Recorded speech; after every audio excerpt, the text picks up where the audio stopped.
Good morning. Good morning. Good morning, David. I'm sitting here with David Smith, who's the Chief Officer of 15 Square, which is an organisation based in... Do you want to take over here, David? Do you want to tell us about We're based in Stone in Staffordshire. We are an international organisation, although we're based in the UK. Do you want me to tell you a little bit about what we do?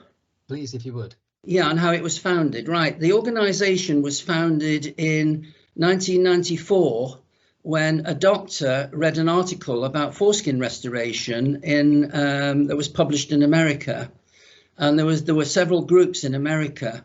And he put a notice in a letter in the Independent saying that he thought that there may be a need for an organisation here, and if anybody was interested, would they contact him? He'd been circumcised in childhood and had issues with it. And 19 men met in a flat in London, and not one had spoken to anybody about how they felt about circumcision. And they knew if they did, they'd be ridiculed. And from there, it was formed as an organisation, and it became a charity in 1998. But when it first started, nobody would give us publicity. We could not get any publicity whatsoever. And the first thing we got was 3 minutes on a Radio 4 programme called The Locker Room. And there was a urologist from Manchester, actually, from Stepping Hill Hospital. Right. And the interviewer was talking about restoration and that it was possible by skin expansion. And they asked him what he thought, and he said, "Oh, if this catches on, it will be pandering to a lot of potentially inadequate people." That was the first reaction from the medical profession. Goodness me. It was actually Jeremy Paxman who really made us. There was an interview with our chairman, and Jeremy Paxman asked all the right questions. He was absolutely fantastic, and we really sort of motored from there. It was. Yeah, I mean, we've gone on, actually, although we were dealing with circumcision and the trauma and the damage, we were very quickly approached by men who'd still got their foreskins. They'd probably got phimosis, and they knew if they went to the doctor that they'd just be told, "Oh, we'll just cut it off and you'll have no further problem with it." Some of them had indeed gone to their doctors and were told, yes, a circumcision is the only cure. So we started to get inquiries from men with phimosis, and that is now our biggest, as the circumcision rate's going down, so there are fewer circumcised men and more intact men with phimosis. That is our biggest inquiry database now. So in what ways does circumcision cause damage and harm, did you say, to men? How would you summarise that? Yeah. And harm to men. You're right. We have... Well, there's impaired gland sensation, because obviously when the foreskin's a protection for the glands, so if you lose your foreskin, then the glands forms a layer over it called keratin, keratinization it's called, and that dulls gland sensation. We have a lot with scarring. Sometimes there's too much skin removed and men get painful erections. There's the skin bridges sometimes. Pain during sex, and the psychological issues are quite a lot of men show a lot of psychological damage, because obviously they know they're different and they feel different to a man with a foreskin.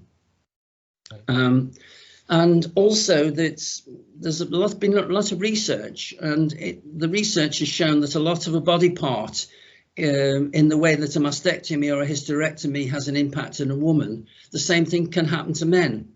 There's an impact on sexual confidence and sexual functioning. I mean, we had one guy, his first sexual experience was with a woman who had experience with an intact man. And she said, "Well, I've seen one before, but it's got no moving parts. What do I do with it?" And that was his last sexual experience. And there's a sense of grieving. They feel, you know, they feel that the decision was taken by others, and you know that they had no say in it. and it's rarely based on fully informed consent. Right. So is it an issue around genital autonomy? There's a move for that, is there not? There's a Genital Autonomy Day, I think, that's been put forward, an international one, and so on. Worldwide Day of Genital Autonomy. Yeah. It's a big event based in Cologne. It's 12 years ago. I've been to 7 so far. I couldn't go during the pandemic, so it was, but it went online, and it's now a mixture of online and in person, and it's a fantastic event.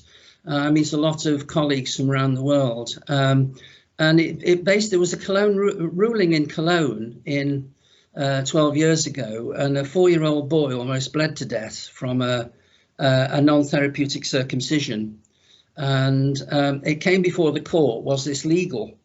And it has never been tested before.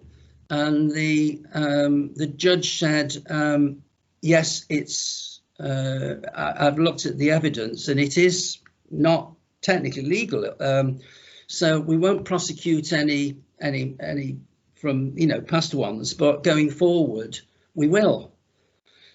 This caused quite a lot of issues in Germany, because obviously Germany, with their the war and the Holocaust, Angela Merkel immediately said we can't have this, so they pushed a law through to actually legalize it. And the worldwide day stuff here, isn't it? Oh yeah, the worldwide day of genital autonomy commemorates that day.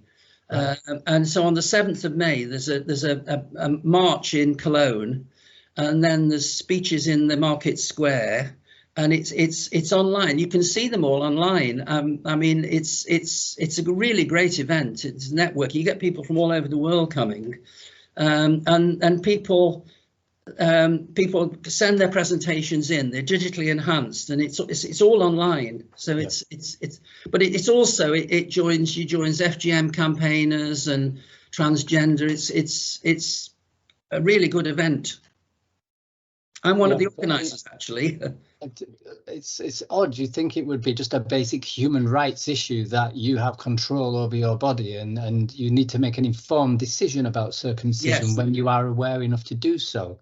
That seems to me to be just a matter of fact thing. I mean, why do you think it's got this far? I mean, historically, I suppose there's a religious and cultural aspect to it, but that's not the case in somewhere like America, is it? It's just become a big money spinner, hasn't it? It's a big money spinner, and it's promoted. I mean, if you have a baby boy in a hospital in America, you're given the circumcision forms to sign straight away, and the baby's usually circumcised before it leaves the hospital. Right. So yeah, it's quite. I mean, in this country, it started in the UK. It's really fell out of fashion in following the formation of the health service. In 1948, when doctors weren't paid, they were salaried, so there's no need to do it. They weren't going to make any money out of it. Right. So it's only offered in now. It's not on the NHS for non-therapeutic reasons, but it's more often than not still offered as the first course of treatment, which is why we have a lot of queries, because we've got phimosis. Very often the doctor won't examine them, they'll just put them straight down for circumcision. Right. And that still happens, and our inquiries, you wouldn't believe some of the inquiries. So could you just tell us, for the benefit of the viewers at home, what phimosis is? Phimosis is tightening of the foreskin. It's when it won't retract, and there are several degrees of phimosis. There's some where it will retract when it's flaccid, but not when it's erect. Some it won't retract at all. And there are alternatives, but they're very rarely practiced. I mean, even for the worst, even for one that's totally non-retractable, there is an operation called a preputioplasty, which where the skin is just, there's a number of little notches made, and then they're opened out and sewn across, and so it makes it retractable, but there's the sort of little grooves in but you've still got your foreskin, and you've still got all the nerve endings. Right. In 1996, there was a Canadian pathologist called John Taylor, and he did because they said that the foreskin served no purpose. but he found that there's a ridge band. It's now known as the Taylor's ridge band, and it's just on the inside of the foreskin, which is mucosal tissue, and that's got a lot of nerve endings which control ejaculation. They are the nerve endings are quite essential, and they're always lost to a circumcision, even if it's a fairly minor one. Yeah. In terms of things serving no purpose, there are any number of things on the human body that actually serve no purpose anymore, but we don't just whip them off because of that, do we? So that just seems like a bad excuse to me. Yes. Taking away somebody's rights around their body and their genital autonomy. What do your detractors say? I mean, I imagine there's the response usually is, if you ban this, it will just go underground and it will become more dangerous. Is that the sort of thing people say when you put forward your? We're not calling for a ban. No? What we're calling for is informed consent. Right. We're trying to say, if there's a problem like anything else, it should be treated properly. It should be treated conservatively and only amputated when there is a disease called lichen sclerosis, which is quite nasty, and that's women get that as well. That's treated with a topical steroid, very potent topical steroid, but in some cases, it affects the foreskin so much that it has to go. But it's quite rare, and it's. But what we're saying is it's informed consent. The person who has the foreskin should have a right to say what happens. Strangely enough, there's a lot of organisations. There's an organisation called Brachim, and that's an organisation within Judaism, and they are calling for circumcision to be stopped, basically, and they are helping Jewish families who want to keep their children whole. There was a Jewish filmmaker made a film in 1995 or 6. I helped him with it. His name was Victor Schunfeld, and it was the first groundbreaking documentary. It was called "It's a Boy," and it went on Channel 4, and I think it was the first in the history of Channel 4 that went out without a break. And we were a very new organisation, and it gave our contact details in the end, and we were bombarded with people. But that is a very, very powerful documentary.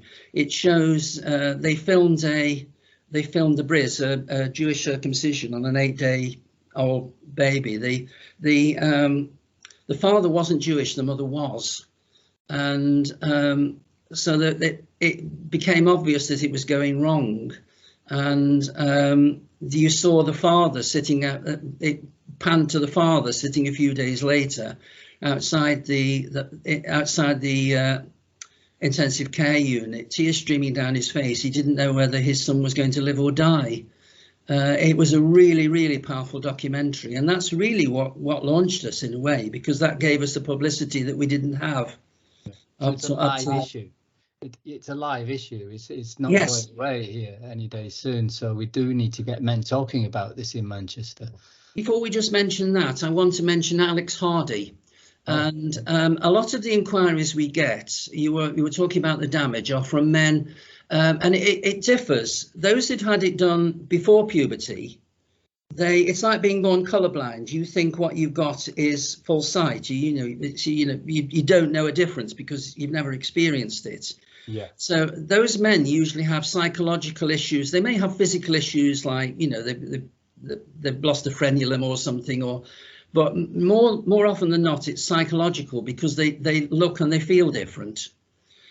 The problem comes when they have it after puberty.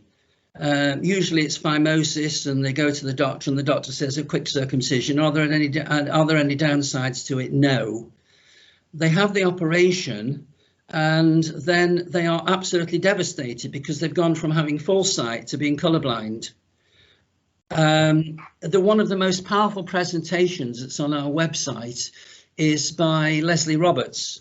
Leslie Roberts' son, Alex Hardy, had a circumcision at 21. He got phimosis. He had the circumcision. They said, "Oh, there's no, it's fine. We're just a circumcision."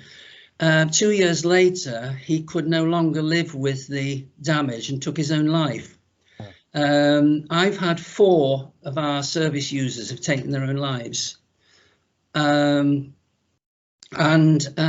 Alex's case, he wrote a very, very detailed suicide note on how he was feeling. And he said to his mother, I want this used to stop others having the same fate. And Leslie's written a book, A is for Alex. So it's, but if you, I was there when she read the note, and in one of our AGMs, I was facing the audience, and there wasn't one person in that audience without tears rolling down their face. It was so poignant. So, you know, it's not a panacea. It is a damaging procedure. How would we get men talking about this in Manchester? I'm a great believer if we start talking about something, then we'll get to the solution, and we start blowing it out the water. And we help men arrive at a better place than they're at just now. So what, besides us putting this video out there, how would you describe the best ways for us to get men talking and encourage them to go to their GP or to go to somebody about this? Yeah, we have, we're a membership charity, and we rely on the membership really to support us, apart from people dying and leaving us money.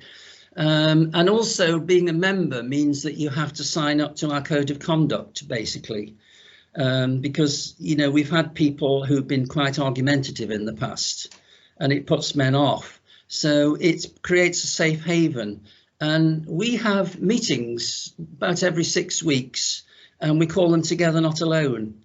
Sometimes it gives men an opportunity to talk through. It's just an open forum. We've now started to have guest speakers to start with. We had a guy from the National Secular Society who was talking about their initiative. We've also got an American guy. They've just done an absolutely wonderful survey. They've done a survey of men who've restored. And the questionnaire, I've got some statistics that I can give you, but that will actually shock you. And we also have a it's a forum, Discord server, and one of our team does one of our volunteers does a fortnightly Discord peer support meeting. It just gets, but men quite even on some of the Together Not Alone, they're very loath to come on to them, and sometimes on the first one I suggest they just listen and just go into darkness, and they usually become some of the most vocal afterwards. Vocal people. So I mean, and I take it that's an online forum that you do through your website, through joining up in the membership. Yes, and so on. So it's only it costs £3 a month. It's right. Less than a cup of coffee. Right, and the website is 15 Square, number 15 www.15square.org.uk. If you're wondering why we call 15 Square, that's the area in square inches of the average foreskin that's lost to circumcision. It's the size of a £10 note. Goodness. I didn't know that. Yeah, well, that's interesting. Yeah. Okay. So we talked about the damage that is done to men. We've talked about how men can get support about this. What would you say are the greatest barriers facing men when it comes to genital autonomy then? What are the barriers put in place? The barriers are really, it's talking about it, because there's so much opposition. It's getting less. I mean, it's taken 20 years for us to raise this conversation, but it's opening up now with Alderhay Hospital in Liverpool. In last year, they said, I've got the quote here, is the NHS carrying out thousands of unnecessary circumcisions on teenage boys? And the new report showed irreversible surgery is carried out 10,000 times per year. And they say less invasive measures should be sought. And they claim that more than half of annual circumcisions were unnecessary. So that's, you know, the statistics are getting out there. Yeah. But the barriers, I think, if I can, this will answer some of your questions actually. It's come out this year. It's fairly new, and it's one of my American colleagues, and it's been published in the Journal of Impotence Research, and it's the insight into the motivations and challengings and the experiences with medical and mental health professionals of foreskin restorers. Some of the statistics are in the survey were incredible. It said that 25% of respondents were aware by age 12 of the harms they attributed to circumcision. 43% of respondents became aware of restoration after stumbling across it on the internet. 16% began restoration before the age of 19. Before starting restoration, 65% reported feelings of circumcision-related dissatisfaction or distress, and 22% reported engaging in sexually compulsive behaviour as a coping mechanism. So that's one. But the interesting survey was that only 13% of respondents had sought help from a medical or mental health professional. Really? 50% of those who sought no help believed the professional would not be knowledgeable or supportive. Of those who sought professional help, 25% reported the professionals were unsympathetic, dismissive, or ridiculing. 69% believe professionals are insufficiently aware of or compassionate towards circumcision sufferers, foreskin restorers. 64% believe professionals are unaware of foreskin anatomy or circumcision harm. 85% believe that medical and mental health professionals should receive special training on the issue of circumcision distress and foreskin restoration. 87% would recommend foreskin restoration, and there were over 60 birth countries representative. So most respondents reported being born into Christian, Jewish or Muslim families. However, significantly fewer still identified with those religions. So it's predominantly unnecessary, and most of us don't want it anyway. Yeah, but I think that's what we are saying, you know. Yeah. I mean, we're aware there's a lot of people, they're circumcised, they have no issue with it, they live it perfectly happily. But we help those who are unhappy and don't like it. So that's a statistic that's anybody seeking help. This is why men are reluctant, and I think those statistics speak for themselves.